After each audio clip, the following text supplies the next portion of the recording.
everybody. This is the second video that you'll be watching, and it explains how to do research. So your essay number 2, please go back and reread the instructions on week 3, but you are just going to take whatever topic you're working with and you're going to inform me about it. So you are welcome to use the exact same topic you used on essay 1. Essay 1, you gave me personal experience to explain how you arrived at that belief, but you can take that same topic or belief and now inform me about it. So you are going to simply look up information surrounding that issue or belief and then communicate that to me in a informative manner. So again, please on week 3 review the outline I provided as well, because that will give you some direction of some things that you could research about your topic. So I'm going to heavily recommend EBSCOhost to you because first of all, you have to use it on one of your assignments on week 4, but it's also a great place to find research. So to get to EBSCOhost, you will go to OCCC's homepage and you will click Library. Once you're there, you want to go to the word Find and click Articles. EBSCOhost Databases is the first one. This one right below it, Opposing Viewpoints and Context, is also great, but we're going to hold off on that because we're not making an argument until our 3rd essay. So for now, we're going to focus on EBSCOhost. EBSCOhost has multiple things that you can click, and these are all different types of sources. But what I tell people is, really for the purpose of what we're doing right now, you definitely want to click the second one, Academic Search Premier, and the third one, Newspaper Source Plus. A lot of these you wouldn't need unless it relates to your topic somehow. Like there's a psychology article one, 2 or 3 psychology and sociology ones. There's ones on religion. There's a legal collection. I know that there's some medical and nursing, but unless your topic is going to involve those things, you would just want to stick with these 2, Academic Search Premier, Newspaper Source Plus. So then you'll click Continue once you have checked those 2. Clicking too many can also give you too many hits when you run a search, and then you're going to have way too many articles to read. So once you get here, you will search for your topic. So let's say that you were wanting to inform me about the history of immigration.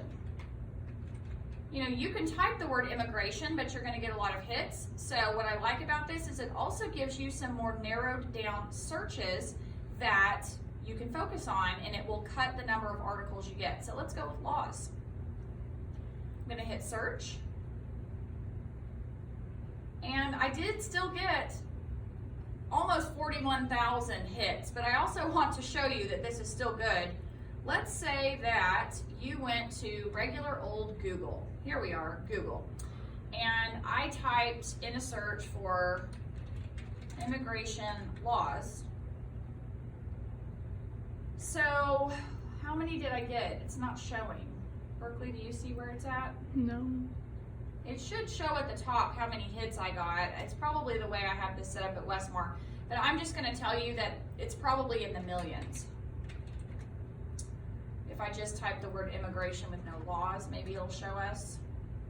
Yeah, right up here. So when I typed in just the word immigration, I got 429 million results. So I'm just letting you know that the reason we use EBSCOhost is so that we do limit the number of hits we get, but we're also getting sources that are of good quality. It's not that Google's bad, but you will also pull up things that aren't reliable on Google, and then you have to decide what's reliable and what's not. So using EBSCOhost is a great way to guarantee that you're getting really good sources from legitimate authors. They have been peer reviewed by other professionals in the field. So let's say you read an article and you like it. I'm just going to click on the first one for the sake of time. I like to click the PDF full text because it shows me how the article appeared in print originally. So this is a 42-page article from an academic journal. And let's say you read the whole article and you love it and you're going to cite it in your paper. Then what you can do is go over here and you're going to click the Cite tool, which is the 3rd one up. Looks like a piece of paper. And you want to scroll down to MLA 8th edition because that's what we use in this class. And then you simply, I'm hitting Control-C for copy. And then you are going to paste it when you're ready to make your works cited page.